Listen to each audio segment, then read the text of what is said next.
¿Qué tal? ¿Cómo están? Bienvenidos a este día número 28, en el cual estaremos viendo la celebración del misterio de la Encarnación. Estaremos viendo los numerales del 243 al 248. Este punto forma parte de las prácticas exteriores que estábamos conversando en las últimas dos reflexiones, en los últimos dos videos, ¿no? Ya vimos preparar y hacer la consagración, el rezo de la coronilla y llevar las cadenillas de hierro. Ahora estaremos viendo la celebración del misterio de la Encarnación. Y el día de mañana estaremos viendo ya los puntos 5, 6 y 7. Comencemos entonces con la celebración del misterio de la Encarnación, ¿no? El autor, ¿no?, nos propone, bueno, profesar singular devoción al gran misterio de la Encarnación del Verbo el 25 de marzo, ¿no?, en la solemnidad de la Encarnación, ¿no? Y da dos motivos particulares por los cuales propone que se viva esto, ¿no? En primer lugar, para honrar e imitar la dependencia inefable que Dios Hijo quiso tener respecto a María, para gloria del Padre y para nuestra salvación. Jesucristo se halla prisionero y esclavo en el seno de la excelsa María, en donde depende de ella en todo y para todo, ¿no? Entonces, es imitar la dependencia de Cristo, la dependencia que Cristo desea eh, tener y efectivamente tiene de María, ¿no? Primero en su seno virginal y luego, digamos, en la vida diaria, ¿no? Siendo ella su madre. Así como él quiso tener esta forma de vida y depender en todo de ella, también nosotros estamos llamados por medio de esta consagración a también desear y sabernos dependientes de ella, ¿no? Y en todo acudir a ella para su auxilio, en obediencia y así sucesivamente, ¿no? O sea, tomarla verdaderamente como madre. Punto número 2, para agradecer a Dios las gracias incomparables que otorgó a María, y especialmente el haberla escogido por su dignísima madre, elección realizada precisamente en este misterio. Estos son los fines principales de la esclavitud de Jesús en María, ¿no?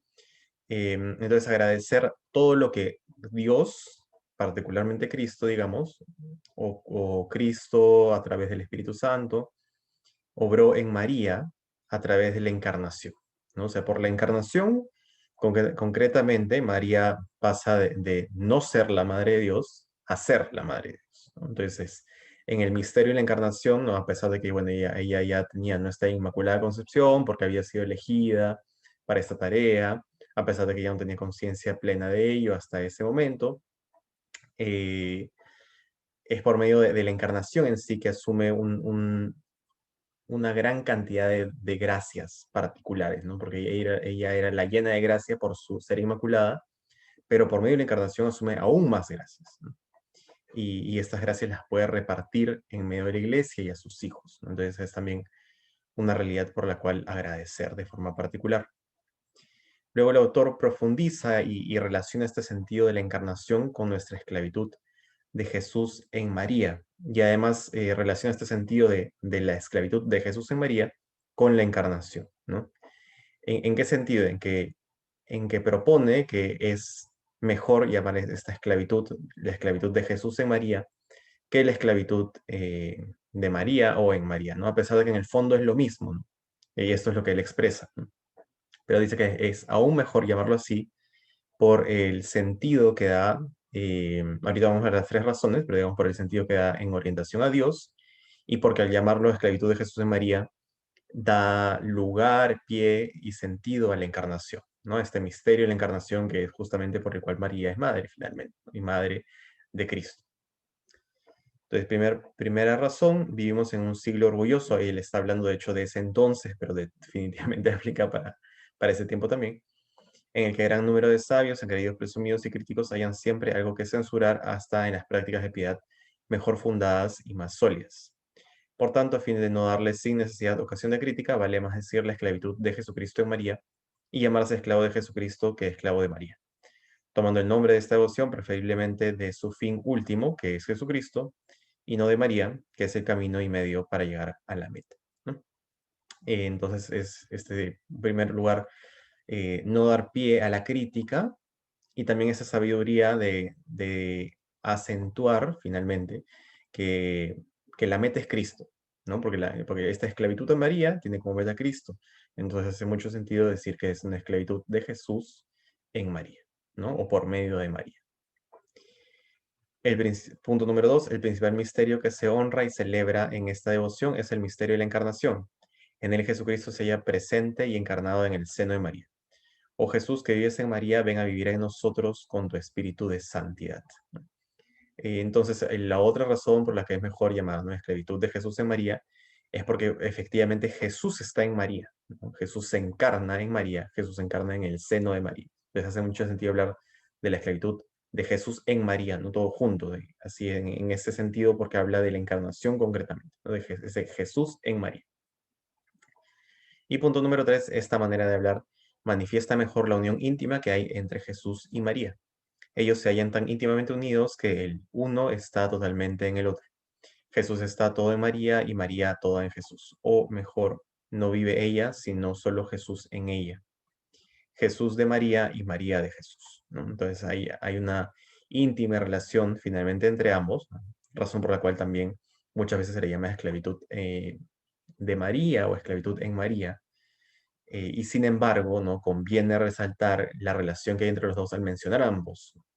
Y hace mucho más sentido hablar de la esclavitud de Jesús en María que de repente ponerlo al revés, ¿no? Porque Jesús es el centro, Jesús es el fin y María es más bien el medio, el camino, ¿no?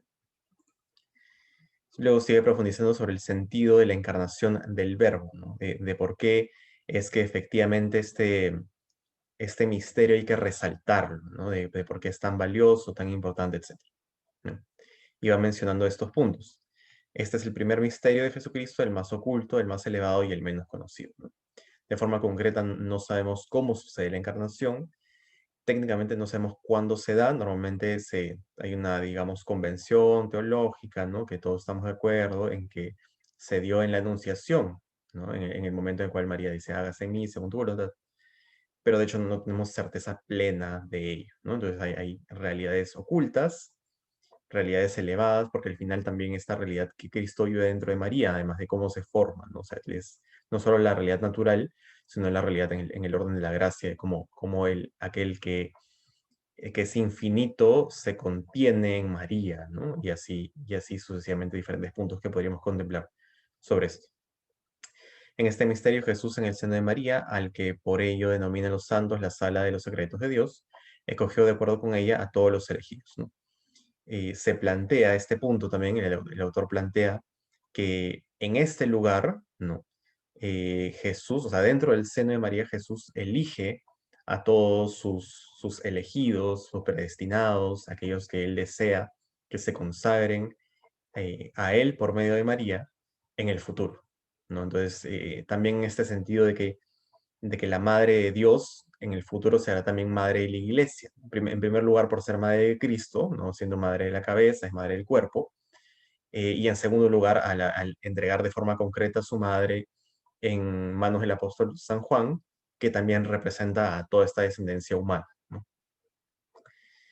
Punto 3, en este sentido realizó ya todos los demás misterios de su vida, por la aceptación que hizo de ellos. Entonces, si no fuera por la encarnación, no podría vivir el resto de realidades, ¿no? Y Cristo, que se encarna, naturalmente, pues sabe a qué viene al mundo, ¿no?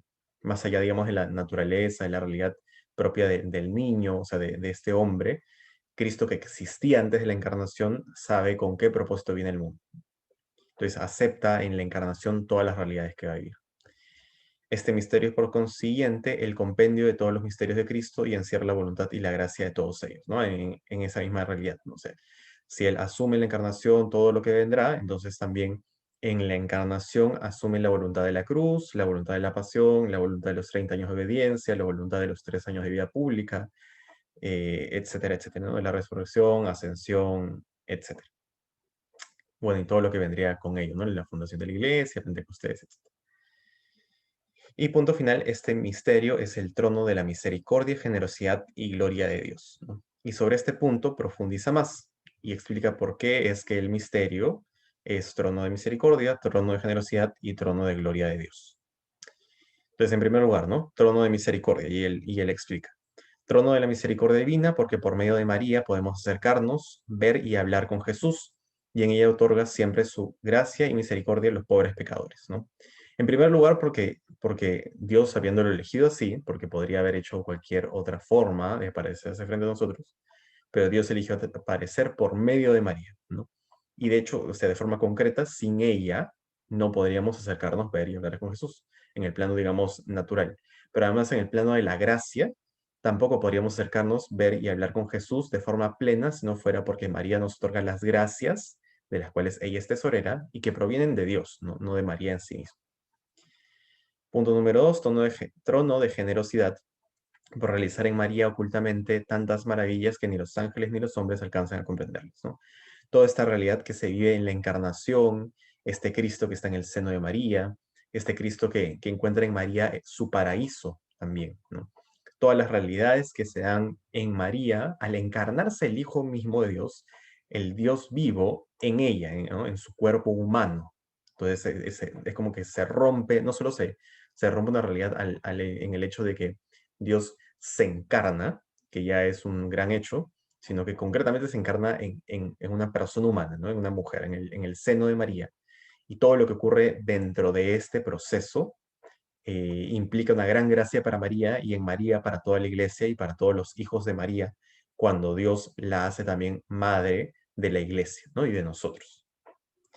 Y punto número 3, trono de gloria que Jesús tributa al Padre, porque en María aplacó él perfectamente a su Padre irritado contra los hombres, ¿no? En el sentido de la redención, de la apertura del cielo, ¿no? Por medio de María, Cristo se encarna y apertura el cielo, ¿no? O sea, todas las consecuencias que provienen de la encarnación se dan a través de María.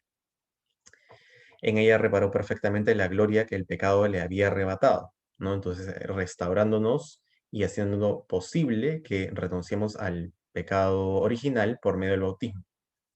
En ella, por el holocausto que ofreció de su voluntad y de sí mismo, dio al Padre más gloria que la que le habían dado todos los sacrificios de la ley antigua, ¿no? Entonces da un sacrificio pleno, el sacrificio de la nueva alianza, que es él mismo, ¿no? Y que ningún otro sacrificio antes había podido eh, alcanzar la apertura del cielo para los hombres, ¿no? La potencial, o sea, la redención, pero que finalmente también se alcanza por medio de la obediencia, por medio de la renuncia al pecado mortal y al pecado venial, ¿no?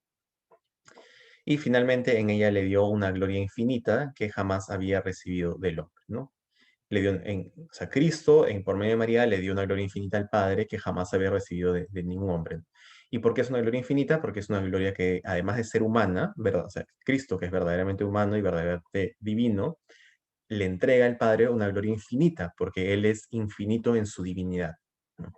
Entonces, todo esto es lo que le entrega por medio del misterio de la encarnación, y por eso aquellos que deciden tomar la consagración total, asumen esta realidad, ¿no? Asumen esta realidad y toman esta especial devoción a la encarnación, digamos, en todo momento, pero de manera particular en la solemnidad de la encarnación, que es el 25 de marzo, ¿no? Y bueno, es esto, hasta aquí llegamos el día de hoy. El día de mañana estaremos viendo los puntos 5, 6 y 7 para ya terminar con las prácticas exteriores, ¿no? Luego profundizaremos en las prácticas interiores que dan mayor perfección a la consagración total y finalizaremos posteriormente con el entendimiento de cómo por medio de María alcanzamos mayor gloria en la Sagrada Comunión, ¿no? En la Santa Comunión al comulgar en la Santa Misa. Bueno, entonces nos quedamos hasta aquí. Cuídense mucho, nos vemos el día de mañana.